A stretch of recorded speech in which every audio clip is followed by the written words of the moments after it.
datang Bapak Ibu sekalian, rekan-rekan sekalian, selamat datang, selamat bergabung di Pojok Pintar Manajemen.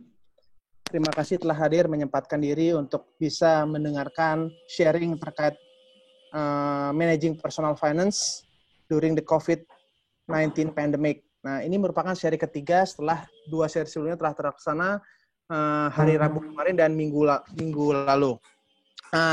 Pada hari ini akan ada 3 pemateri. Nanti saya akan perkenalkan. Saya akan memperkenalkan diri terlebih dahulu. Mungkin bisa digeser, moderator. Oke, saya akan menjadi moderator dalam event kali ini. Perkenalkan, nama saya Yanuar Andrianto. Atau orang lebih banyak mengenal saya sebagai Anto. Saat ini di PPM Manajemen, aktivitas saya lebih banyak kegiatan di konsultansi, dan beberapa kali masih aktif mengajar di PPM School of Management.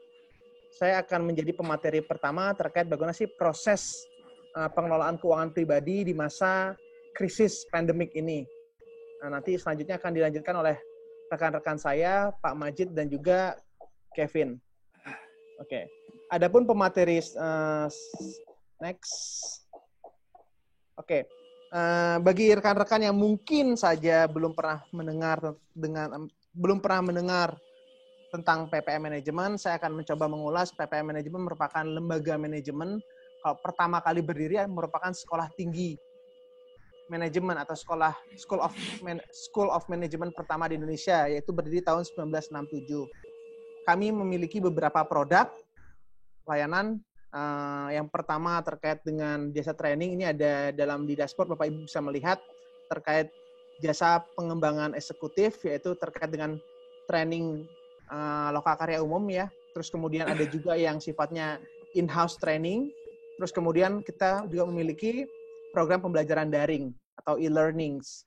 Terus untuk jasa pengembangan organisasi kita punya layanan seperti assessment SDM. Kami melayani sebagian besar di BUMN, swasta, dan juga asing. Terus kemudian kami memiliki layanan jasa di riset dan konsultansi manajemen. Terus kami memiliki juga program di seminar dan conference. Terus kemudian kami punya lembaga penerbitan buku dan majalah. Nah, kami pertama kali hadir memiliki layanan adalah sebenarnya sekolah tinggi manajemen ini, PPM School of Management. Ini merupakan awal kami berdiri gitu, dengan menawarkan program MBA program Reverse to Harvard Business Model. Terus yang terbaru ini merupakan lembaga sertifikasi profesi, merupakan sertifikasi untuk beberapa bidang di bidang manajemen seperti operation, finance, dan juga di bidang pemasaran, SDM, sorry. Nah, kemudian next. Nah, Bapak Ibu sekalian, agar proses diskusi atau sharing ini berjalan dengan lancar, ada beberapa hal yang ingin kami sampaikan. Yang pertama, di sesi pemaparan materi, nanti Bapak Ibu, kami izin untuk melakukan aktivasi mute pada setiap akunnya. Kemudian kami harapkan ada partisipasi positif dan kolaboratif sehingga sharing ini memberikan kemanfaatan buat kita bersama. Kemudian sesi tanya jawab, saya selaku moderator akan mengatur. Yang pertama terkait untuk sesi tanya jawab, setiap sesinya setelah pemaparan akan diberikan kesempatan 3 pertanyaan bagi 3 orang pertama. Nah, jika Anda ingin bertanya, silakan klik di dalam mode di sana, raise hand, sehingga dapat terlihat. Kemudian, saya selaku moderator akan menyebutkan penanya sesuai urutan raise hand-nya dan menyebutkan namanya. Jadi, pada saat setelah 3 presenter melakukan presentasi, akan memberikan kesempatan untuk proses tanya jawab. Dan yang terakhir, diharapkan nantinya Bapak Ibu, kami sangat-sangat membutuhkan masukan Bapak Ibu agar program-program selanjutnya dapat berjalan baik. Kami mengharapkan feedback dari Bapak Ibu sekalian pada sesi akhir nanti. Itu adalah 3 hal yang Bapak Ibu perlu ketahui dalam proses diskusi di Pojok Pintar Manajemen. Oke, selanjutnya. Oke, next slide. Oke, ini pemateri kedua, rekan saya, Pak Majid, atau rekan saya Mas Majid ya. Beliau merupakan founder Konia ya. Beberapa pengalamannya mungkin sudah nggak diragukan lagi ya. Beliau merupakan salah satu rating dulu di Pevindo, kemudian risk manager di Dana Reksa Sekuritas, terakhir kemarin sempat di Project EDB, terus kemudian di Bappenas ya, di bawahnya Pak Bambang kemarin merupakan di creative financing ya, FVP di sana. Mungkin Pak Majid bisa say hi dulu, Mas Majid. Halo Mas Santo, thank you. Jelas suaranya ya? Jelas. Wajahnya terlihat nggak ini ya? Belum, benar. Ya. Ya. Ya, Mas Majid akan sesi kedua akan sharing ya terkait dengan bagaimana sih mengelola keuangan pribadi di masa COVID ini. Ya, oke. Terus next, yang ketiga terakhir, rekan sekaligus mahasiswa di PPM School ya, mungkin teman-teman lebih mengenal ya Mbak Kevin Liliana ya, atau sebetulnya Kevin ya. Pengalamannya Putri Indonesia Lingkungan, terus kemarin juga sebagai Miss International 2017 ya. Terus kemudian saat ini masih aktif menjadi mahasiswa eksekutif muda di PPM School of Management. Nanti Bapak, mungkin mana ya? Mbak Kevin mana nih? Halo? Halo? Ya. Kevin? Ya. Halo. Ya, nanti mungkin dari Mas Majid dengan Kevin bisa sharing nanti sebelum memulai sebenarnya aktivitasnya sekarang apa, kemudian bisa sharing ya. Oke. Ya. Oke, lanjut next slide. Oke, Bapak Ibu sekalian, untuk sesi ini saya sharing lebih pada konsep bagaimana sih mengelola keuangan pribadi di masa COVID ini. Mungkin dalam situasi normal, Bapak Ibu sudah terbiasa mengelola gitu ya, apalagi ibu-ibu ya, instingnya lebih jago dalam mengelola keuangan pribadi. Namun pada sesi ini saya mencoba untuk sharing sebenarnya apa sih yang perlu kita pahami terkait dalam pengelolaan keuangan di masa-masa saya menyebutnya krisis. Karena krisis kenapa? Setiap negara belum mampu memahami kapan usai krisis ini berakhir gitu ya. Berarti menunjukkan bahwa ketidakpastiannya sangat tinggi gitu. Saya bercermin di kantor saya begitu ya. Kami juga masih menerka-nerka nih kira-kira kapan berakhir ya. Berakhirnya saja kami nggak tahu apalagi recovery-nya gitu ya. Kalau pengalaman kita selama ini krisis finansial itu kan punya historical ya, ada historicalnya masa-masa krisis segala macam, ada data untuk kita belajar. Namun di krisis pandemik ini setiap negara atau setiap warga negara dunia ini masih belum paham kapan berakhirnya, imbasnya seperti apa. Mungkin yang bisa kita rasakan sekarang adalah ada dampak dari sektor-sektor real ya, mungkin seperti pebisnis, mungkin ada yang terpapar langsung terhadap kerjanya gitu ya, finansialnya. Mungkin ada yang masih baru terdampak pada bisnisnya atau kantor. Nah, hari ini saya akan mencoba sharing sebenarnya hal-hal apa yang perlu kita pahami terkait dengan COVID-19, khususnya dampaknya terhadap finansial perspektif pribadi gitu ya. Terus kemudian bagaimana langkah-langkah yang perlu dilakukan. Saya akan share sedikit.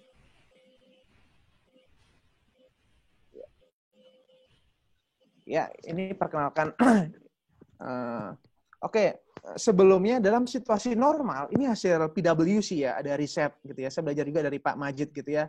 Ternyata dari hasil riset, ternyata survei menunjukkan gitu ya, tahun 2019 kemarin, mungkin yang bisa sambil hikmahnya gitu ya, bahwa ternyata salah satu pemicu stres itu terbesar adalah masalah keuangan atau personal finance gitu ya. Terlepas dari masalah pekerjaan, tuntutan pekerjaan, atau masalah hubungan gitu ya, ataupun health concern, masalah kesehatan dan lainnya. Jadi sebenarnya financial stress itu sebenarnya salah satu sebagai satu pengaruh yang terbesar dalam hidup kita dalam beraktivitas atau dalam kehidupan sehari-hari. Nah, ini contohnya. Nah, pertanyaannya adalah apakah ini berdampak dalam situasi tidak normal seperti COVID?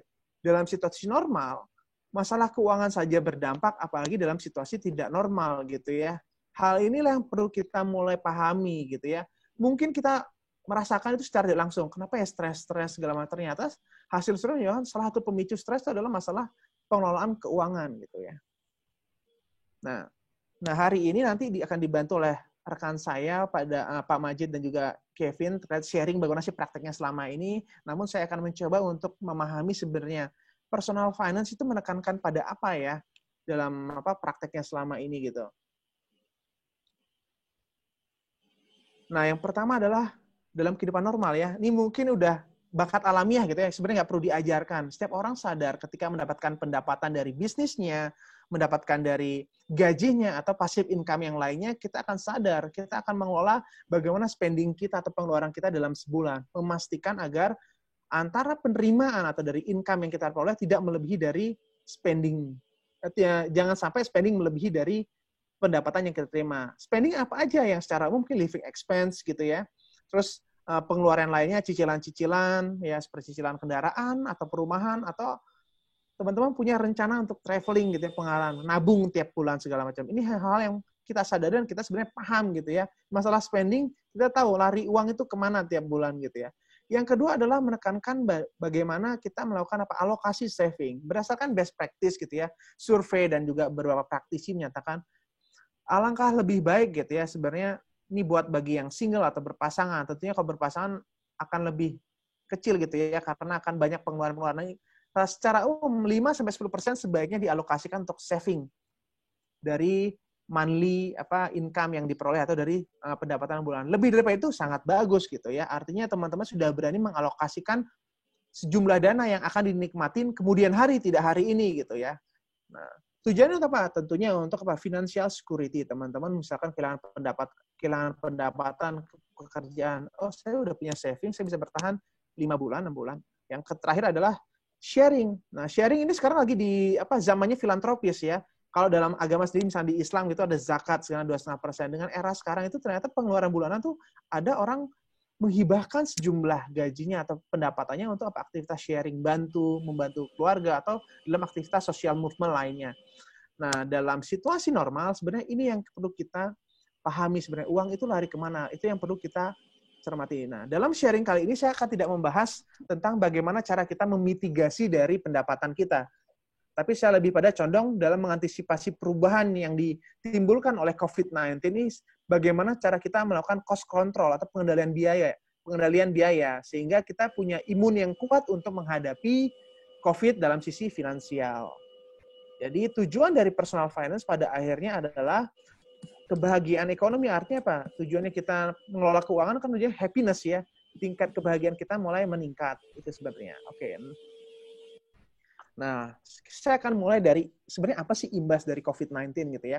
Mungkin teman-teman kita udah hampir tiap hari gitu ya baca media asing ataupun yang lokal gitu ya, semua imbasnya terasa. Ini saya coba ambil gitu ya.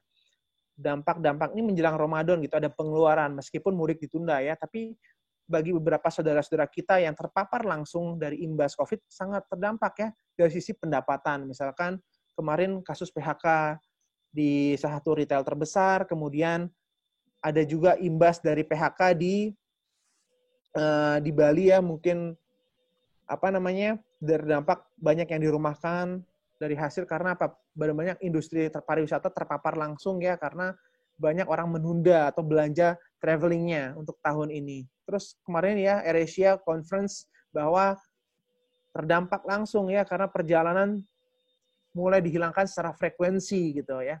Akhirnya apa?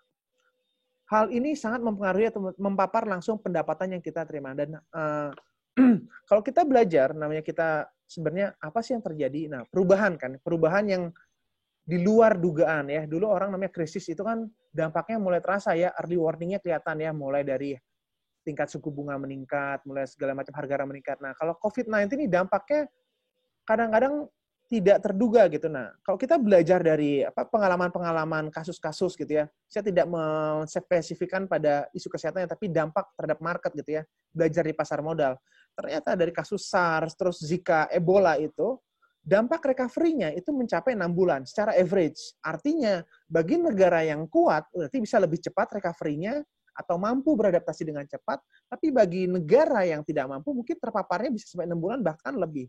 Artinya, COVID-19 ini dapat memberikan surprise yang sewaktu-waktu di luar dugaan kita. Artinya, kita mungkin sekarang tidak terpapar, misalkan saya. Tapi bisa jadi 3 bulan tidak ada perubahan, tidak ada kepastian, makin buruk, mungkin bisa mulai terdampak, mulai ada pengurangan gaji mungkin, atau bahkan sampai dirumahkan. Berbagai kemungkinan dapat terjadi, atau risiko itu terjadi.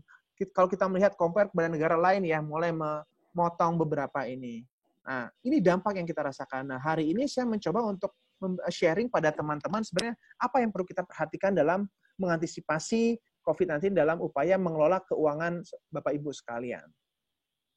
Nah, saya akan mulai dari ini. Tentunya kalau kita melihat dalam dashboard gitu ya, kita melihat kesehatan keuangan Bapak Ibu sekalian, tentunya setiap dari kita memiliki kadar yang berbeda-beda. Ada yang secara financially secure, ada juga dalam kondisi masa adequate, berkecukupan, ya cukup untuk 2 bulan, ada juga bahkan dangerous, ya untuk sebulan saja udah ya antara cukup nggak cukup gitu ya. Artinya dengan situasi normal aja kadang-kadang kita situasinya kadang di merah, kuning, atau hijau. Apalagi ketidakpastian dari dampak dari COVID-19 ini memberikan sesuatu risiko yang lebih besar. Risiko apa? Risiko kita tidak mampu mengendalikan biaya atau risiko kita kehilangan pendapatan. Sehingga apa yang perlu kita lakukan dalam menghadapi ini? Yang pertama yang saya bisa sarankan Bapak Ibu sekalian, dalam hal ini yang saya akan tekankan adalah lebih pada pengendalian biaya. Yang pertama adalah langkah pertama coba evaluasi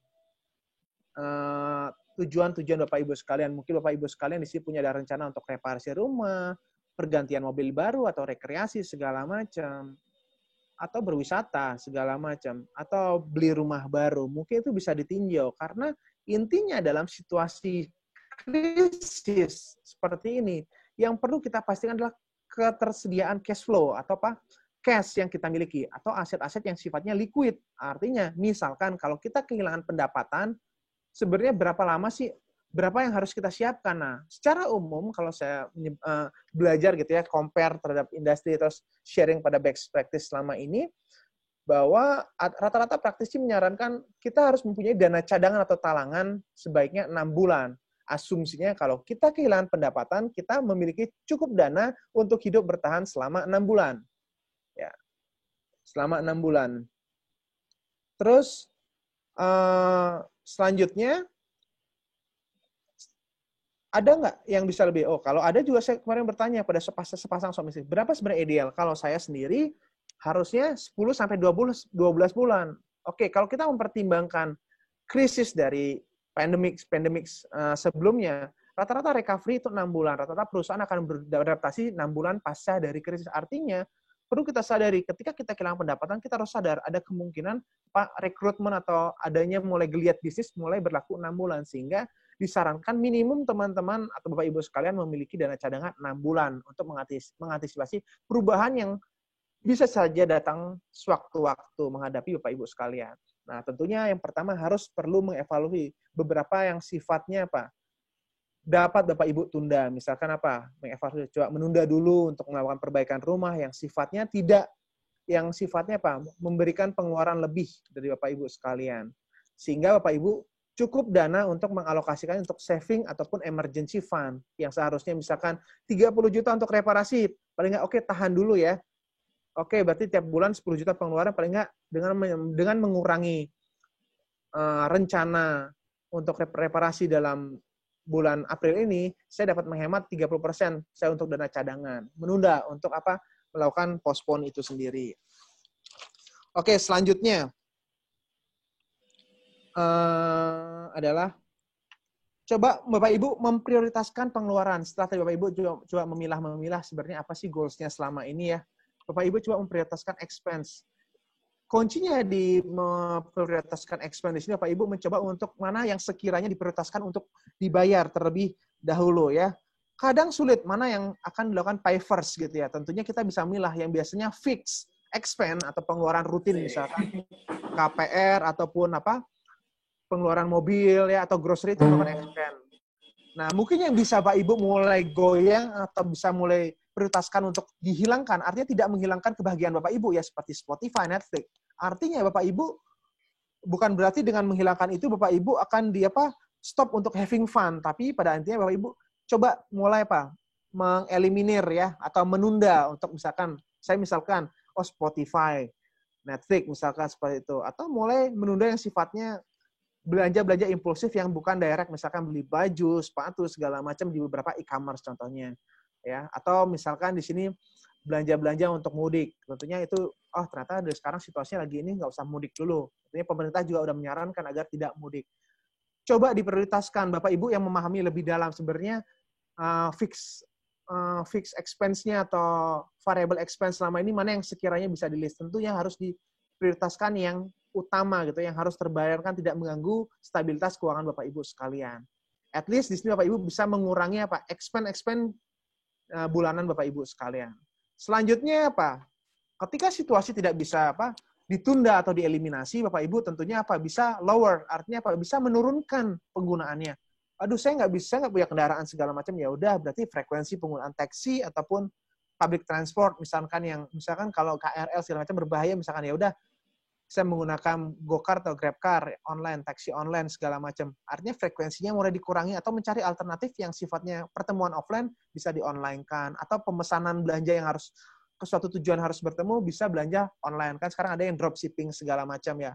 Atau yang paling simple sebenarnya bagi Bapak Ibu yang misalkan listriknya tinggi gitu ya, mulai menghemat misalkan apa penggunaan listrik, AC gitu ya. Misalkan saya dengan bekerja work from home ternyata AC saya mulai meningkat nih, berarti saya mulai merubah nih apa sistem kerjanya nih, jendela mulai harus ada dibuka segala macam, terus microwave penggunaan ya, rasa banget gitu ya ketika di rumah pengeluaran tinggi. Hal semacam ini kita harus pilih dari beberapa pengeluaran yang apa yang dapat mengganggu cash flow dari kita gitu. Keempat, nah setiap orang punya pandangan sendiri terhadap hutang gitu ya. Intinya sebenarnya pause your debt artinya bukan berarti Bapak Ibu menghilangkan semua hutangnya. Artinya di sini Bapak Ibu kalau bisa situasinya bisa dibayar minimum, artinya bisa kartu kredit, harusnya punya tanggungan gitu ya. Saya kemarin nanya, berapa tanggungan lu? 40 juta. Situasi seperti ini seperti apa? Lebih baik Bapak Ibu ngambil yang minim dulu aja situasi. Ya udah minimum aja dibayar dulu udah misalkan ya. Seperti itu. Artinya apa? Kita mungkin tidak bisa menghilangkan 100%, tapi paling tidak mencoba untuk apa? Meminimalisir atau mencari yang minim untuk melakukan apa? Pembayaran dalam kategori. Artinya apa? Cash flow kita tetap terjaga nih. Harusnya 4 juta untuk bayar. Ini kita punya dana sementara dulu. Tentunya akan dipertimbangkan seberapa low interest, low fee-nya ya. Bapak Ibu bisa menghitung cost benefit-nya. Lebih baik seperti apa gitu. Nah, yang terakhir, ini pilihan terakhir ya. Ketika Bapak Ibu situasinya misalkan goals-nya sudah ditetapkan, terus kemudian sudah meninjau prioritas dari biaya, terus Bapak Ibu udah menghitung segala macam, menghitung variabel mana yang bisa dieliminir. Yang terakhir ini Bapak Ibu community assistant gitu ya, artinya Bapak Ibu sekalian perlu meninjau kembali kira-kira ada nggak yang bisa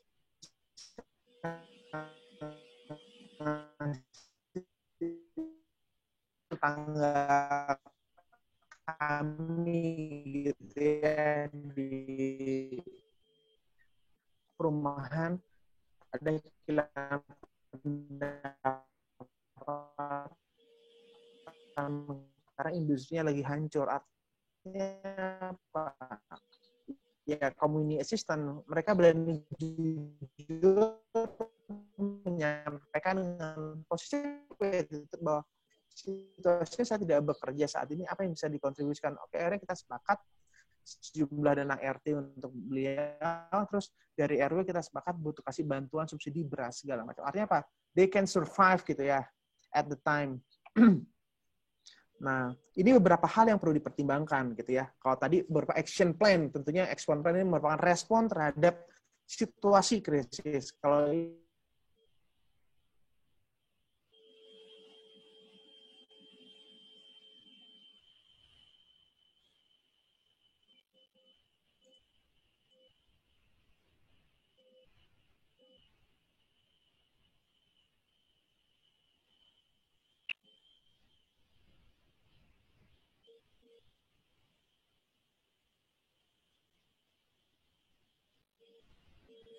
Mohon maaf Bapak dan Ibu, ini sepertinya sinyal dari Bapak Yanuar terputus karena sedang adanya gerimis di sana.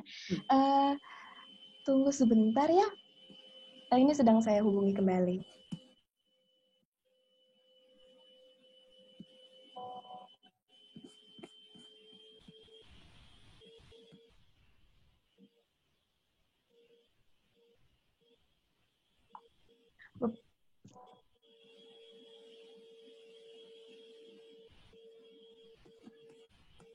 Ya, Bapak Majid, gimana nih Pak setelah setengah perjalanan dari Pak Yanuar nih, udah cerita-cerita, ada tanggapan nggak sih Pak? Ini gimana?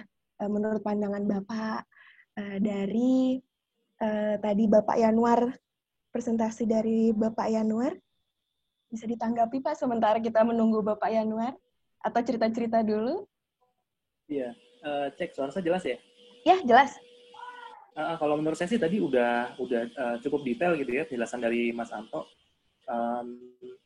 Memang sebenarnya kan ini udah situasi yang kita nggak bisa bilang parah kali ya. Ini udah parah sekali gitu ya. Udah hampir semua sektor industri itu kena.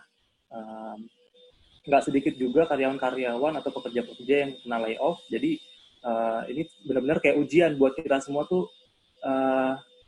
Dan jadi kayak waktu untuk refleksi. Sebenarnya kita tuh bisa nggak sih ngadepin situasi yang di luar normal-normal aja gitu ya. Dan tadi Mas Anto tuh udah jelasin kayak salah satu strateginya ya kalau misalnya kita dari kantor ada kayak pengurangan gaji atau kena layoff, ya udah ini kita mesti gimana, what to do gitu. Tadi kayak pengeluarannya dikurangin, utangnya juga biasanya kita kayak belanja online sering, nah situasi kayak gini itu kita bisa kurang atau bahkan ya ngilangin yang nggak penting-penting, terus kayak hangout sama temen, kayak kalau misalnya cowok nih hobi atau nge-game itu bisa jauh dikurangi. Jadi menurut saya tadi sih udah cukup oke sih Mbak. Ya Bapak, jadi tadi Pak Yanuar kan sempat kasih tahu nih Bapak mau memaparkan materi. Bisa langsung aja Pak, kita langsung diberikan materi. Jadi saya take over nih? Iya, bisa, boleh Pak. Oke. Sudah siap ya Pak ya? Kita lanjut ke Bapak dulu. Boleh. Ya. Saya share screen berarti ya? Iya, share screen.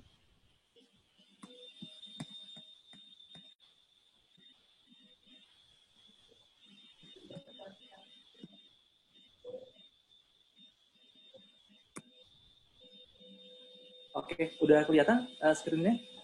Sudah Pak, aman. Bisa kita mulai langsung ya Pak ya? Oke, boleh. Oke, terima kasih. Ya. Thank you Mbak, teman-teman dari PPM. Makasih juga tadi buat Mas Anto yang udah ngasih kesempatan kami nih untuk sharing gitu ya, soal managing personal finance during COVID-19 pandemic. Jadi mungkin sebelum mulai saya perkenalkan diri dulu. Saya Majid Abdillah dari Konia ID. Konia ID itu apa? Kita tuh platform untuk edukasi soal investasi baik pasar modal maupun non pasar modal. Terus kenapa kita dirikan ini? Itu karena kita pikir saya dan teman-teman gitu ya berpikir literasi keuangan di Indonesia itu masih rendah gitu ya, kurang dari 35%.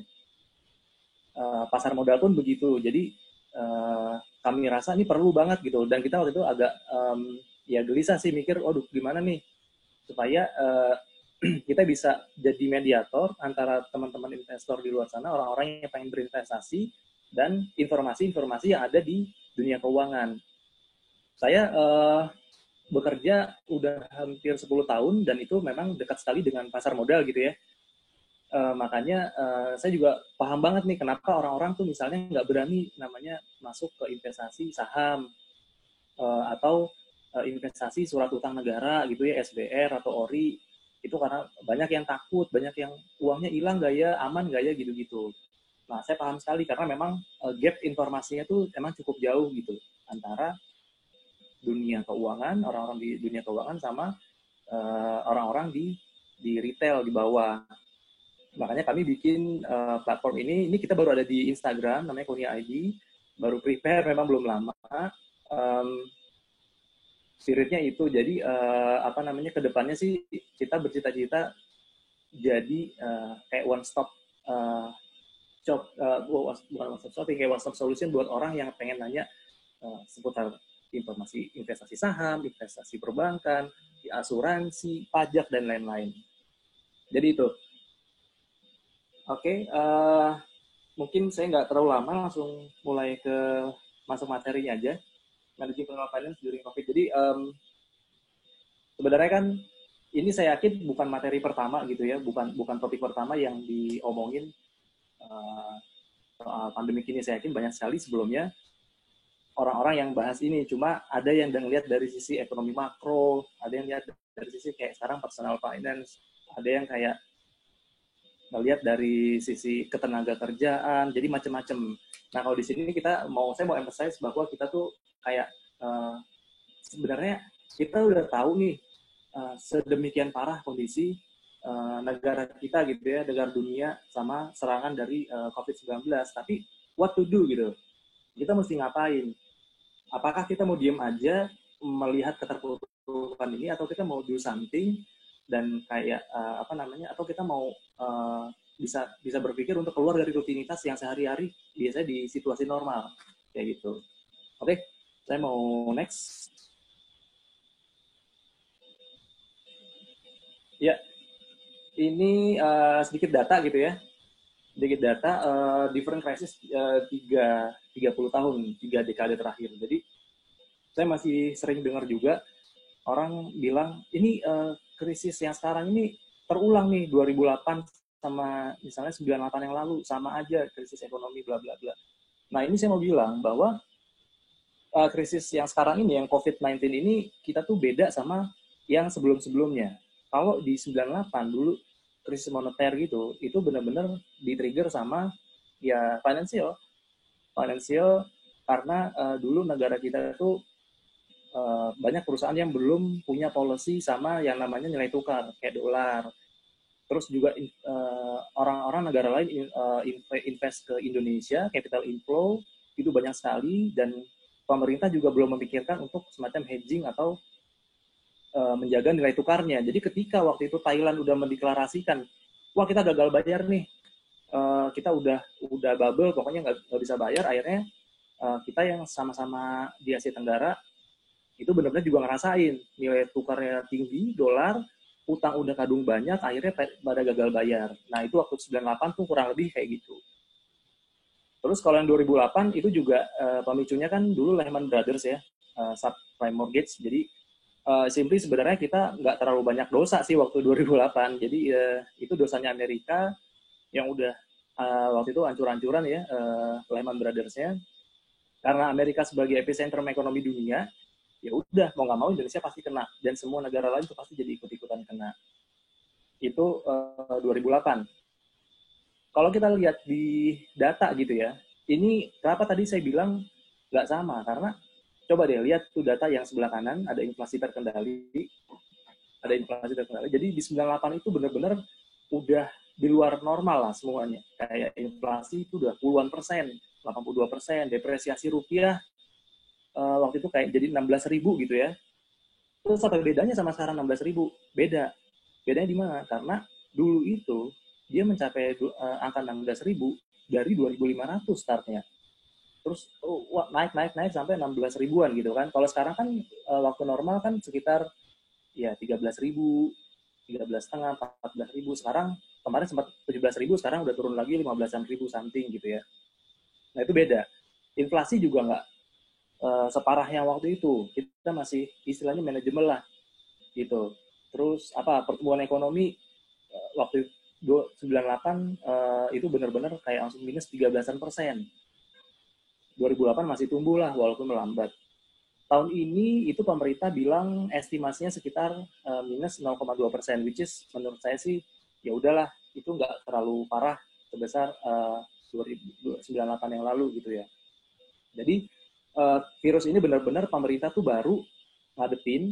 Jadi pembelajaran yang dilakuin dulu tahun 98 sama 2008 itu sebenarnya udah bagus gitu ya. Pemerintah udah bikin sistem, udah bikin mitigasi risiko. Andai kata financial crisis yang dulu itu kejadian lagi, tapi sekarang karena ini virus dan kayak kemanusiaan semuanya, jadi pemerintah menganggap ini hal yang baru dan benar-benar pembelajaran baru gitu.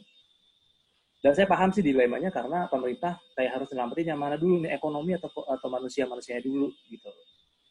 Dan menurut saya sekarang effort yang udah dilakuin pemerintahan Pak Jokowi sih udah ya bagus banget lah, kita perlu apresiasi. Mudah-mudahan segera beres gitu ya. Oke, next. Ini dampak COVID ke ekonomi kita. Kita udah tahu lah banyak sekali dampak-dampak yang tadi Mas Anto juga udah sebutin ya. Ini sebagian kecil aja yang saya jelasin. kayak ada dua pabrik otomotif gede kayak Honda atau Nissan itu udah bukan menutup, stop produksi sementara waktu sampai waktu yang tidak ditentukan. Itu artinya apa? Itu artinya banyak karyawan yang pasti dirumahkan, entah sementara atau benar-benar di PHK semua. Itu karena kan kalau kita lihat produsen mobil itu kan benar-benar makan tenaga kerja banyak banget, bukan ribuan tapi puluhan ribu bahkan. Nah, ketika mereka stop produksinya, ya udah otomatis orang-orangnya itu di dalam jadi korban, gitu ya. Nah, kelihatan kan bawahnya kemarin belum lama ada berita 1,2 juta pekerja itu kena layoff. Bayangin 1,2 juta itu bukan angka yang main-main. Jadi kalau misalnya satu orang gajinya misalnya 3 juta, itu berapa puluh triliun udah apa namanya, ekonomi kita sudah menurun gitu dari daya belinya. Terus yang selanjutnya, pertumbuhan ekonomi kita tuh diekspektasikan bakalan turun gitu ya.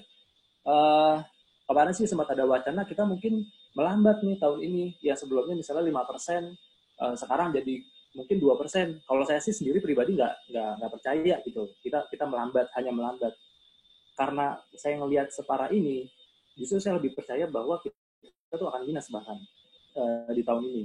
Jadi bukan hal yang mengherankan minus 0,2% atau mungkin lebih besar lagi itu bakal kejadian di pertumbuhan negara buat Indonesia di tahun ini. Terus yang keempat, kalau teman-teman perhatiin pasar modal, terutama indeks gitu ya, itu tuh udah turun cukup jauh gitu dari year to date gitu ya, YTD. Dari Januari misalnya, indeks tuh masih 6 ribuan gitu.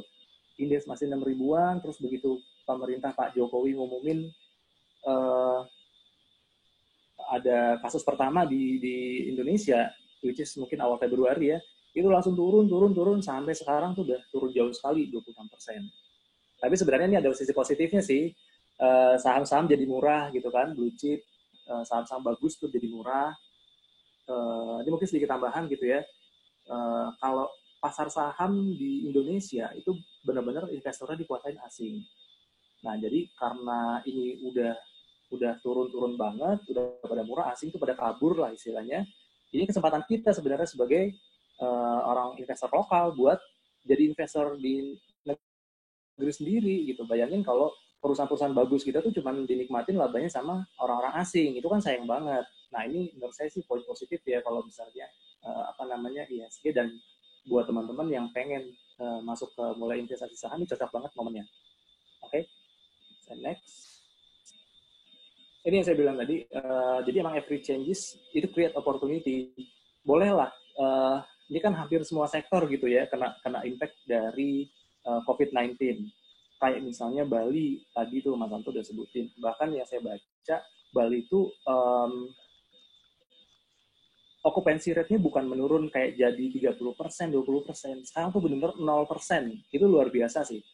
Saya belum pernah ngelihat atau baca berita sampai pariwisata separah ini. 0% itu artinya nggak ada tamu sama sekali. Bayangkan mereka harus bayar maintenance hotel, mereka harus bayar karyawan, ya listrik tetap jalan, mungkin berkurang tapi tetap jalan semuanya, dan ini tuh udah mau Ramadan dan THR segala macam gitu ya.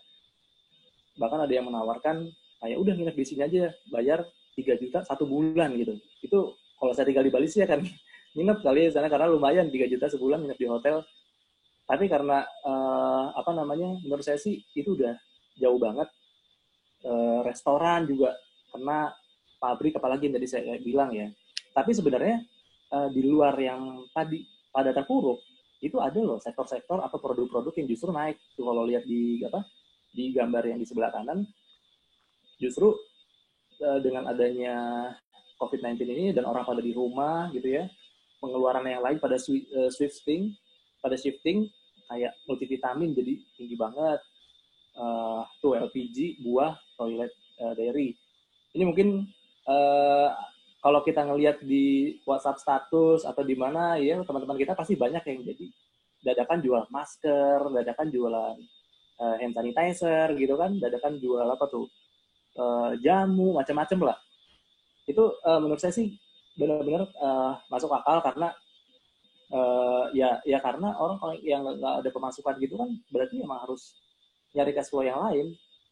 Dan sebenarnya itu saya apresiasi banget orang yang justru nemu celah apa namanya kayak dia ngedongkrak ekonominya tuh dari yang lain. Jadi kayak find another source untuk support cash flow-nya dia gitu. Jadi ini nggak hanya ini ya, kayak ini hanya sebagian, yang lain pun maksudnya bisnis-bisnis yang lain pun yang kayak dapat blessing in disguise atau diuntungkan dari kondisi itu ada lagi gitu yang lain. Nah itu challenge lah buat kita supaya gimana nih kita kemampuannya untuk beradaptasi di situasi kayak beginian.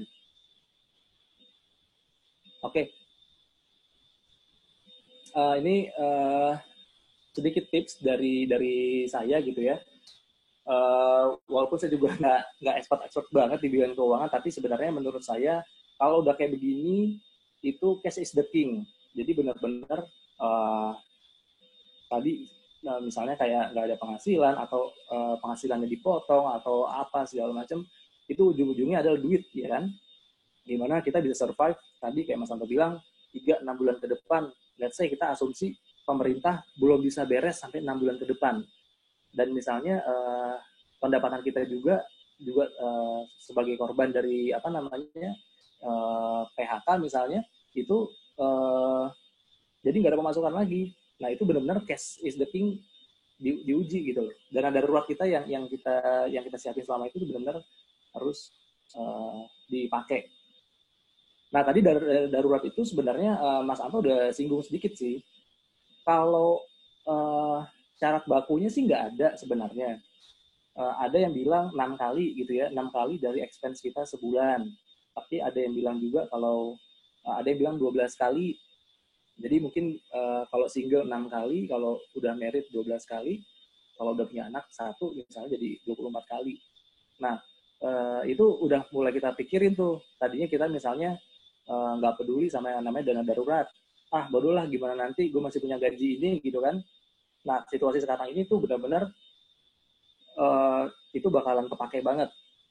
Walaupun sebenarnya saya sih tipe orang yang nggak pengen nyiksa diri yang namanya harus ngumpulin dana darurat dulu gitu kan, sampai yang benar-benar makan jadi pelit-pelit banget, nggak bisa jalan-jalan dan gitu-gitu. Cuman kalau sekarang ini situasinya beda karena ini udah kita semua survival mode gitu ya. Jadi menurut saya dana darurat itu penting. Oke. Tips yang pertama sih menurut saya sih minimal lifestyle. Jadi ini tadi yang saya coba bilang, kalau misalnya kita tiap hari beli boba gitu kan, atau kopi kekinian, atau makan fancy di mall, ya udah mulai sekarang kita coba benar-benar kurangin semua itu, atau bahkan dihilangin dulu deh sementara. Ya udah kita makan di rumah, kita masak gitu kan, beli apa ke pasar misalnya buat 1 minggu masak. Tadinya kan misalnya 100.000 sehari buat makan.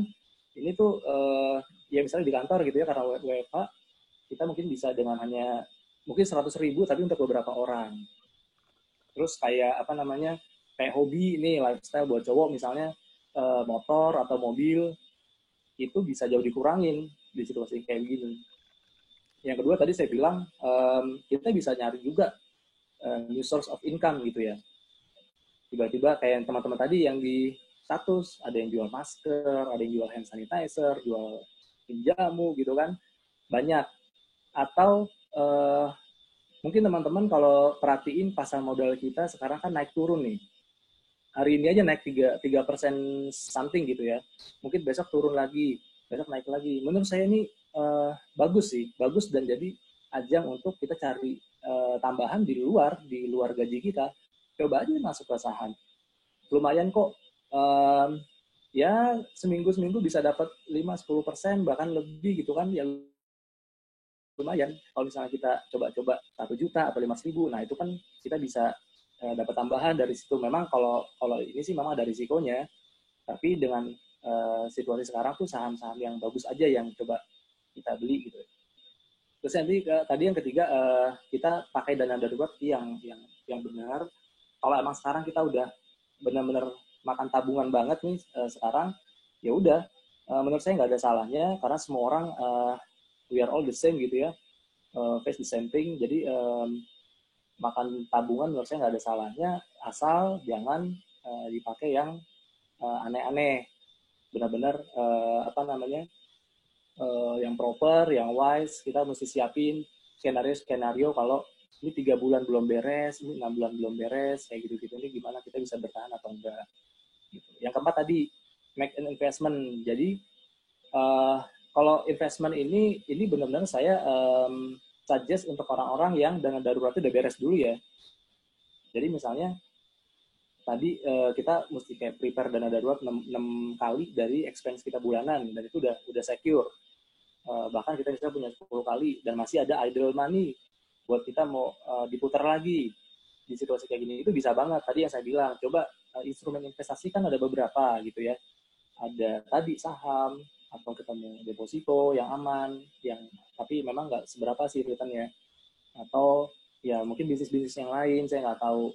Itu mungkin bisa dicoba investment. Karena misalnya ke saham tadi saya bilang ya, karena asing itu pada banyak yang kabur, sehingga banyak harga perusahaan bagus itu jadi murah banget gitu ya. Murahnya tuh benar-benar kayak dulu harga pasarannya misalnya per lembar BCA 34.000 misalnya Bank BCA, sekarang tuh cuma 26.000, 25.000 gitu. Bayangkan kalau kita sekarang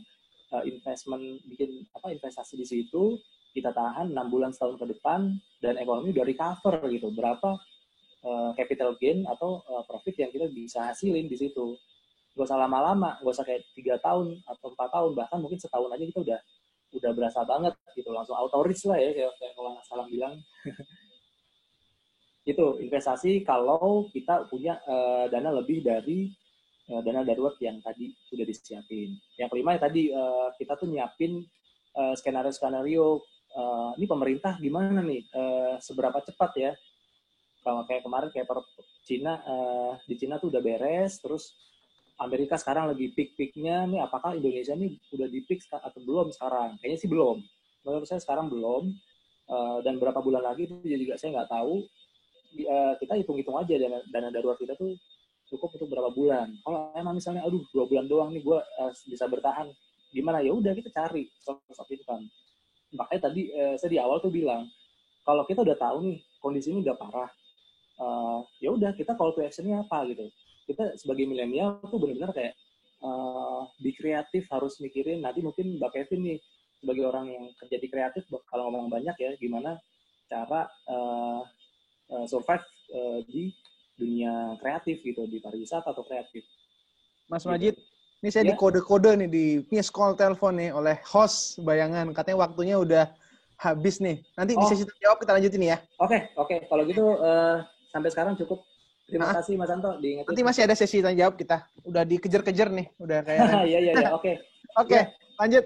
Mbak Kevin silakan. Time is yours.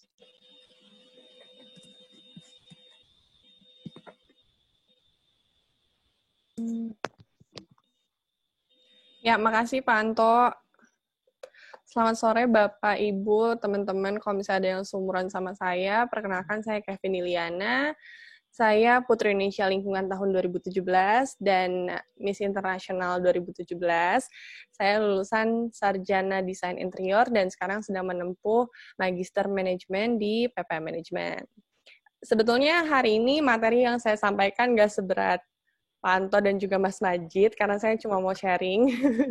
Saya cuma mau sharing sama teman-teman, sama Bapak Ibu semua tentang gimana saya handle personal finance saya ketika masa pandemi ini udah mulai berjalan. Jadi kalau misalnya ada yang belum kebayang, saya itu sehari-harinya sebagai moderator, biasanya freelance moderator, freelance presenter, pembicara, dan lain-lain. Jadi memang untuk sektor seperti saya, ketika pandemi ini sudah mulai masuk ke Indonesia, itu udah mulai banyak kerjaan-kerjaan yang di-cancel, bahkan menghilang, tidak ada jawaban, dan lain-lain.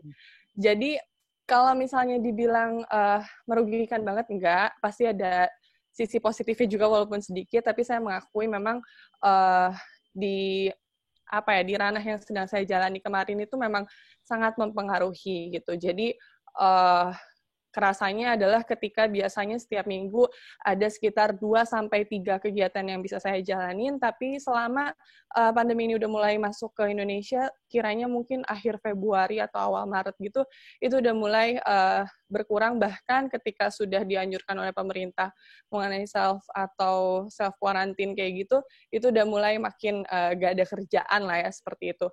Dan selain sebagai pemateri, presenter, public figure, dan lain-lain, saya juga punya bisnis kuliner di Bali, kebetulan di Bali. Jadi memang seperti counter attack gitu ya. Jadi setelah kerjaan freelance-nya nggak ada, bisnis juga sangat menurun. Apalagi bisnis kuliner saya itu, target marketnya itu travel agent, dan kebanyakan itu dari Cina dan juga Jepang.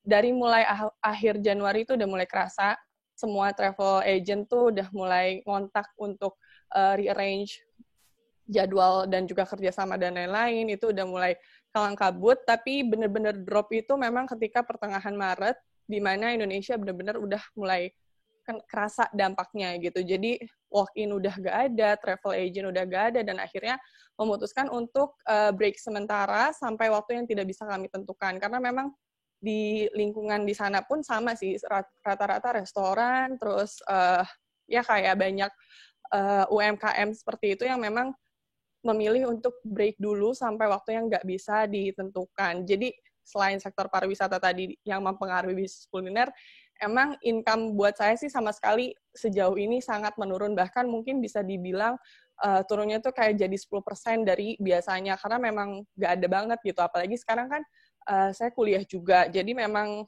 nggak ada pekerjaan tetap, jadi hanya mengandalkan pemasukan dari bisnis kuliner dan juga pekerjaan freelance. Jadi ya sama sekali tidak bisa diandalkan gitu. Tapi memang karena saya sudah berumah tangga dan difasilitasi untuk kebutuhan sehari-hari, sejauh ini sih untuk grocery shopping, kemudian kebutuhan primer tuh masih, alhamdulillah masih terpenuhi, dan justru dengan adanya pandemi ini, menurut saya pengeluaran kita tuh malah jadi terbatas gitu, karena ya mau nggak mau kita masak sendiri di rumah, nggak sebisa mungkin nggak beli makanan dari luar, atau misalnya memang kalaupun urgent ya oke, mepet gitu, tapi ya nggak banyak jajan, terus deh kayak gitu nggak banyak belanja hal-hal yang sebenarnya nggak terlalu dibutuhkan gitu, karena memang kebanyakan kegiatan di rumah, dan jadinya sebisa mungkin kita mengolah apa yang memang ada di rumah gitu. Jadi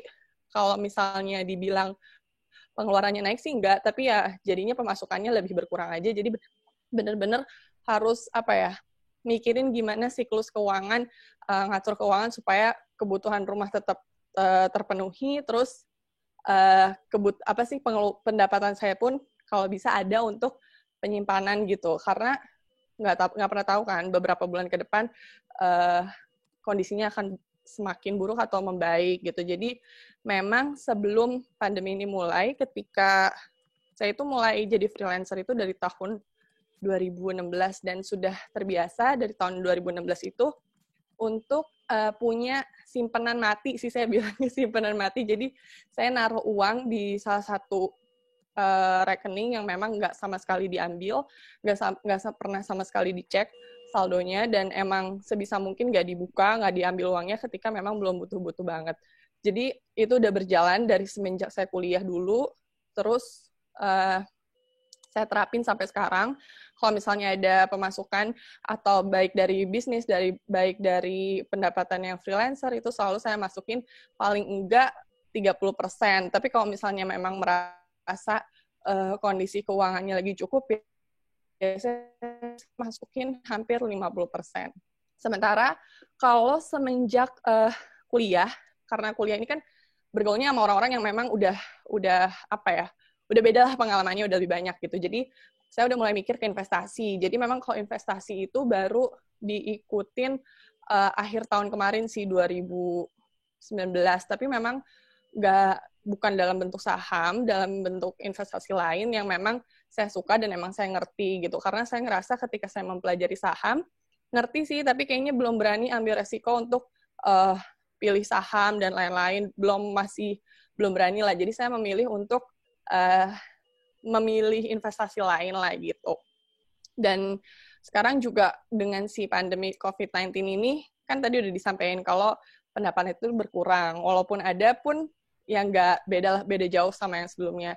Tapi karena emang kondisi keuangannya nggak tahu kayak gimana, jadi saya milih untuk ya udah seenggaknya cash yang saya pegang, benar-benar saya pegang itu lebih banyak dibanding yang saya investasikan, dan juga saya saya taruh di tabungan mati yang saya bilang. Jadi ketika punya uang itu biasanya saya bagi kayak 30% untuk investasi, 30% untuk tabungan mati, dan saya 40% itu buat biaya hidup saya sehari-hari itu dulu. Tapi ketika sudah mulai masuk pandemi ini, saya rubah semuanya, jadi benar-benar dibagi sebisa mungkin cash flow yang saya pegang itu cukup untuk paling enggak 3 bulan ke depan, kayak gitu. Karena saya masih punya kewajiban-kewajiban lain juga yang harus diselesaikan. Jadi seenggaknya tertutupi gitu di luar fasilitas yang udah dikasih sama suami saya kayak untuk kebutuhan sehari-hari. Jadi memang sebisa mungkin kalau misalnya kita ada megang uang tuh sebisa mungkin kita pegang yang lebih banyak dibanding yang bakal kita simpan, karena ya itu kita nggak pernah tahu kebutuhannya nanti seperti apa gitu. Tapi tetap sisihkan sebagian dari pendapatan kalian meskipun presentasinya dikecilin gitu. Terus kalau saya sih bikin target jangka pendeknya mungkin untuk setahun ke depan, paling nggak tuh pengennya sih kewajiban-kewajiban yang tadi saya sampaikan di awal, kayak misalnya beberapa cicilan barang yang udah saya ambil itu harus selesai. Karena kan sekarang udah berkeluarga, dan siapa tahu nanti kalau misalnya tahun depan mau ambil cicilan baru tuh seenggaknya akhir tahun tuh nanti udah selesai gitu. Jadi target saya tahun 2021 itu tuh udah bersih dari cicilan-cicilan yang lalu gitu. Kalau misalnya ke target jangka menengah yang tadi saya bilang, saya pengen settlein lagi bisnis saya di Bandung. Di Bandung tuh ada sebenarnya, tapi memang sebelum pandemi ini memang lagi break, jadi nggak begitu kerasa. Jadi yang Bali sama Bandung itu saya pengen settle, sampai kalau misalnya sudah settle, 3 tahun ke depan paling nggak saya buka cabang baru. Dan kalau untuk target jangka panjang, paling nggak punya bisnisnya di 3 atau 4 cabang yang sudah settle, dan kemudian sudah nggak punya cicilan apapun lagi, dan semoga KPR pun udah selesai, kayak gitu. Dan kalau misalnya dipikir-pikir, tadi saya lupa bilang juga, biasanya sih saya sempat tadi dibahas sama Pak Anto, biasanya sih dari total penghasilan per bulan, saya sisihin 2-3% untuk sedekah, tapi itu nggak pernah saya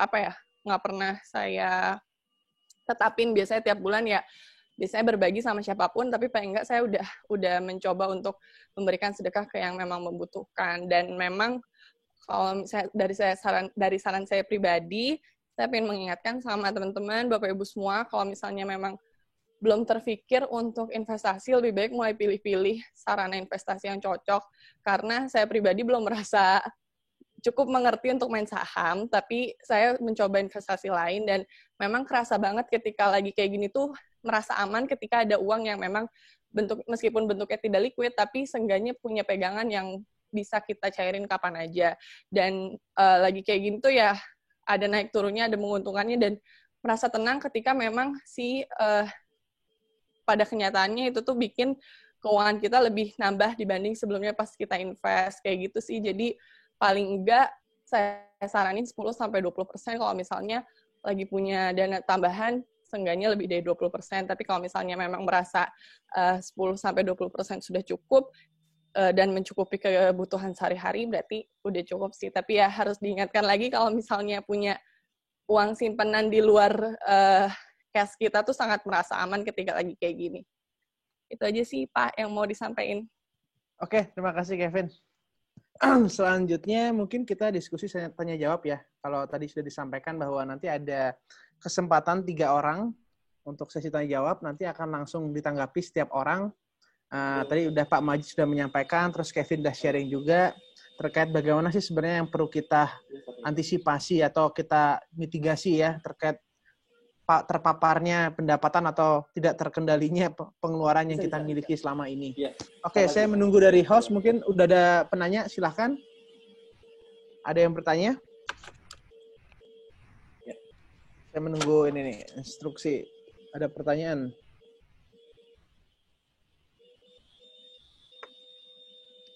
Silakan raise hand kalau ada pertanyaan. Klik kanan kalau ada yang bingung nih. Ya. Raise hand, tinggal klik kanan aja ya. Misalkan ada klik di chat ya, Bapak Ibu tinggal ngeklik di partisipan, di namanya klik kanan, ada raise hand di sana ya.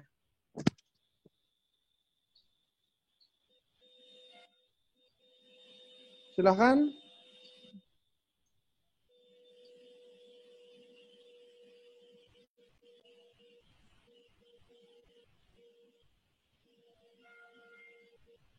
Oke, ini ada ini nih ya.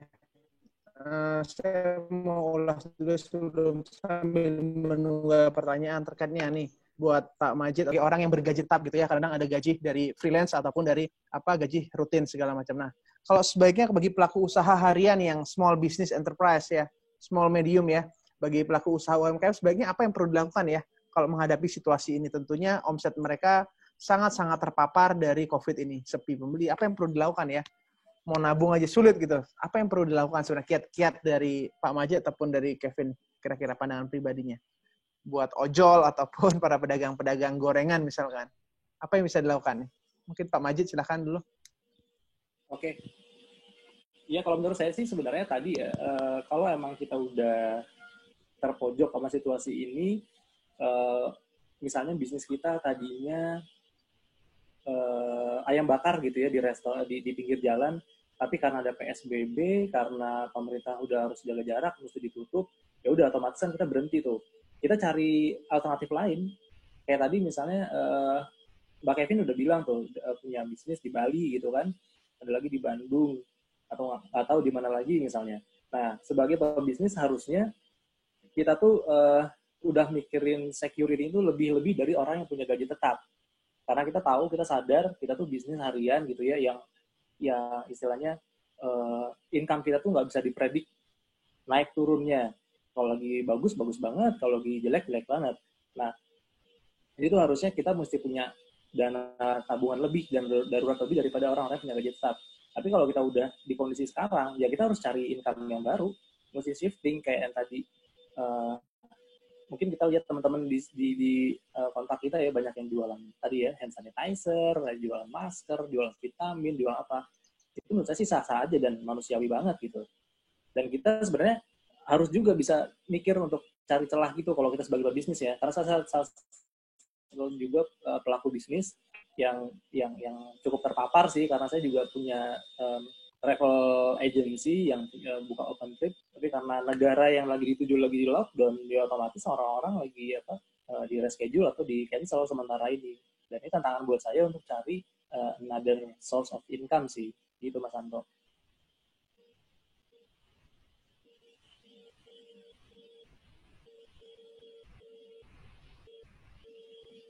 Mas Anto?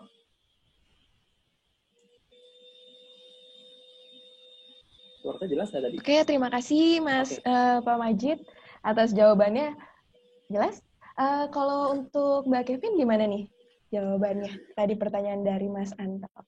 Kalau saya sih mau sharing kemarin aja sih pas mau ambil break dulu gitu kan. Karena emang sebenarnya yang tadi udah dirasain tuh sebenarnya dari pertengahan Maret kan, dan setelah kurang lebih 2 minggu dipertahankan tuh malah justru jadinya lebih banyak keluar cost-nya daripada pemasukannya gitu kan, dari mulai yang tadi disampaikan listrik, gas gitu, terus pegawai semua berjalan. Jadi ya udah sepakat sama ibu, karena emang saya bisnisnya bareng sama ibu, ya udah jadinya ibu pun bilang akhirnya setuju untuk ambil break dulu. Dan kalau misalnya tadi mungkin Mas Bajid ngarahinnya ke arah kayak hand sanitizer dan lain-lain, kalau saya sama ibu sih kemarin kita bikin kayak home catering, karena emang ibu saya expertnya di bidang sana, jadi bikin home catering yang emang bener-bener home delivery. Jadi pegawai ibu saya sih, si kurir kayak gitu, nggak sampai di break dulu, tapi ya jadinya masih tetap ada kerjaan yang mungkin lebih jelas, jam kerjanya bener-bener lebih singkat, bener-bener ngirim doang ketika jam makan siang sama jam makan malam. Tapi setelah itu mereka boleh istirahat di rumahnya masing-masing. Jadi ya kita ambil solusinya home catering yang memang masih mungkin dibutuhkan dan masih bisa dikerjakan lah gitu. Oke, terima kasih Mbak Kevin. Untuk sesi tanya jawab ini ada Pak Wendy. Boleh langsung bertanya saja Bapak Wendy. Dari mana dan untuk bertanya dengan siapa?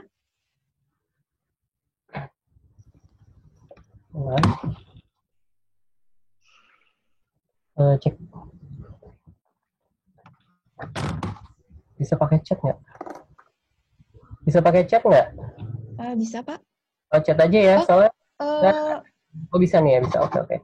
Ya, ini saya saya bertanya ke siapa ya? Mungkin Mas Majid sama Pak siapa satu lagi, Pak Anto ya.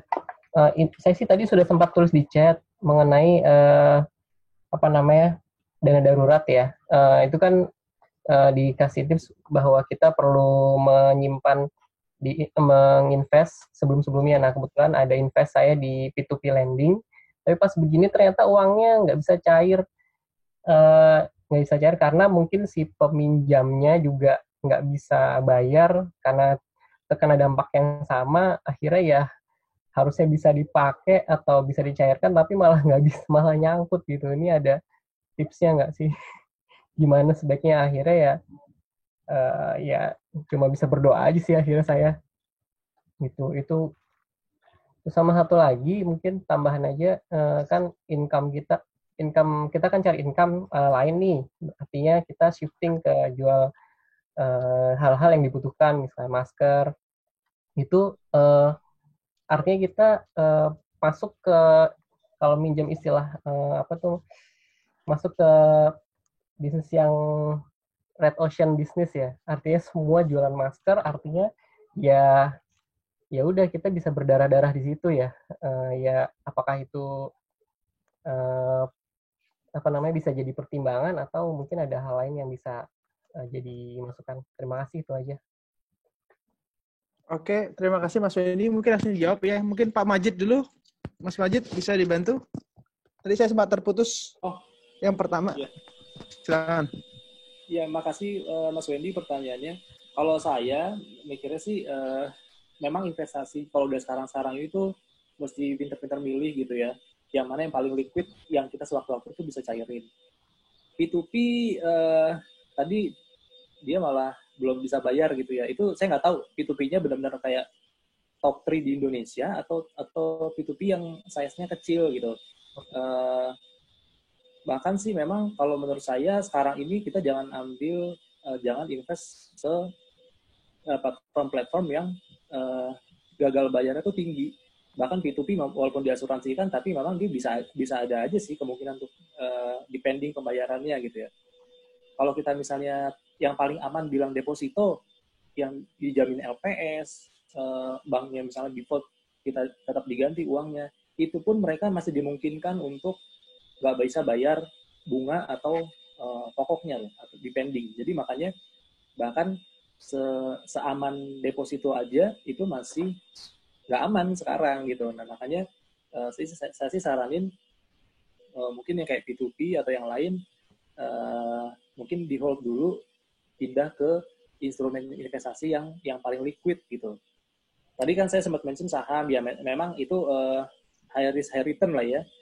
Kalau memang bisa dapat return tinggi, memang juga ada risiko di dalam situ. Cuman secara likuiditas dia liquid banget, bisa diambil kapan aja selama jam operasional pasar. Itu sih dari saya. Terus yang kedua tadi apa ya?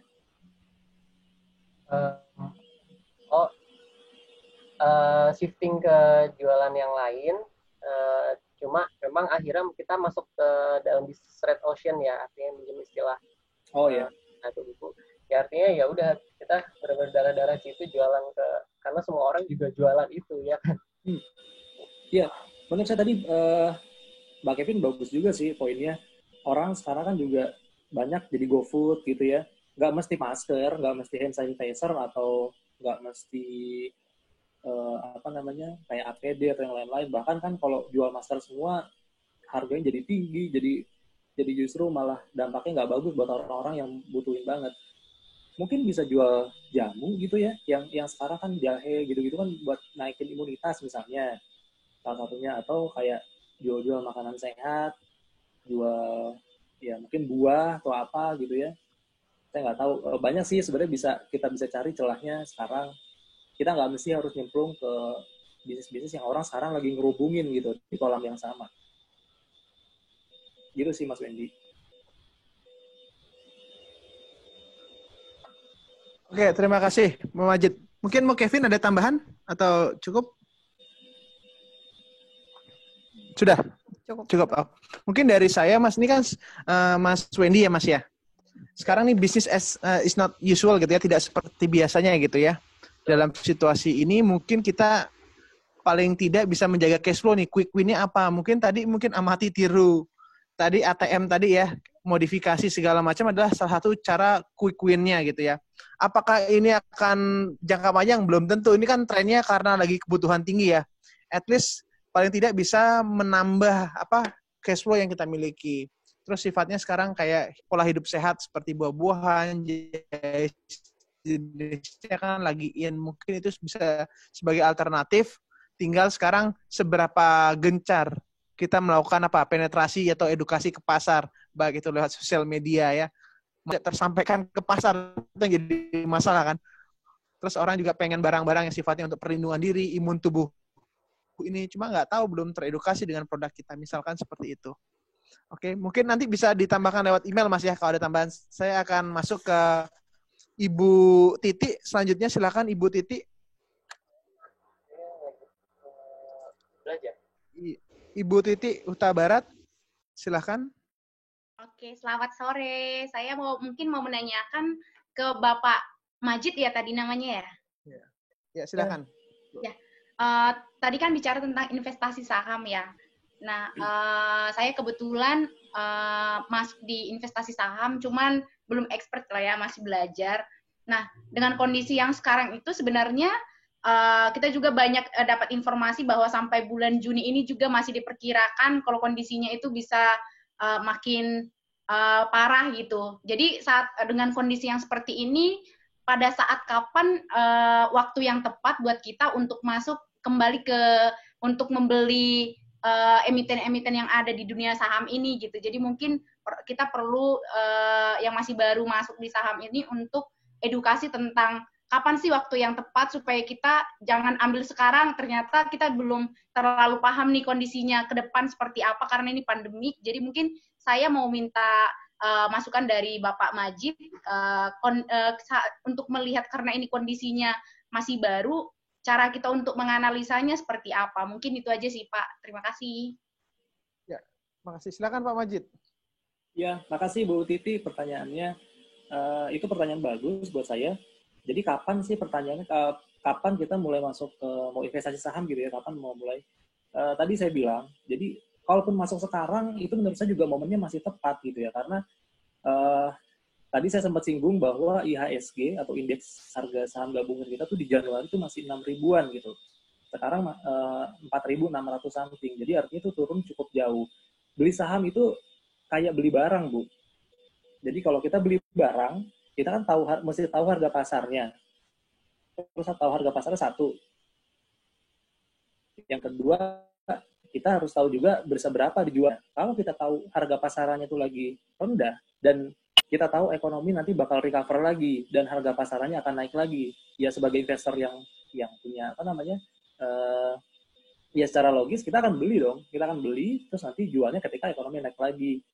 Gitu. Dulu saya benar-benar justru di kondisi normal waktu sebelum pandemi ini saya justru bingung, ini kapan ya saya beli sahamnya, karena situasi normal gitu, harga-harga masih wajar, saya belum masih agak nebak kapan mau beli, kapan mesti jual. Tapi sekarang justru menurut saya jadi momen yang pas ketika perusahaan-perusahaan bagus lagi pada harganya turun. Ya udah, kita tahu misalnya perusahaan bagus ini 2.000 per lembar, tapi karena pandemik ini sekarang jadi 1.000 misalnya separohnya, ya itu kan berarti opportunity kita untuk investment gitu, untuk nabung dari sekarang. Memang kita nggak bisa kayak langsung untung besok atau seminggu lagi, enggak. Mungkin bisa 2 minggu, 3 minggu atau 1 bulan gitu ya.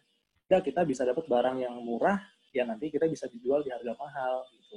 Nah, tips untuk beli saham itu kita harus ngerti juga perusahaan yang mau kita beli apa. Jadi jangan, itu kan di bursa kan ada 650-an. Jadi jangan kayak ngitung kancing kayak wah nih bagus nggak ya, ini aja deh. Jangan. Jadi kita harus analisa juga, walaupun nggak usah yang canggih-canggih amat, tapi beli saham juga nggak susah kok. Jadi menurut saya sih memang finance is not rocket science gitu. Mungkin itu Bu Tuti.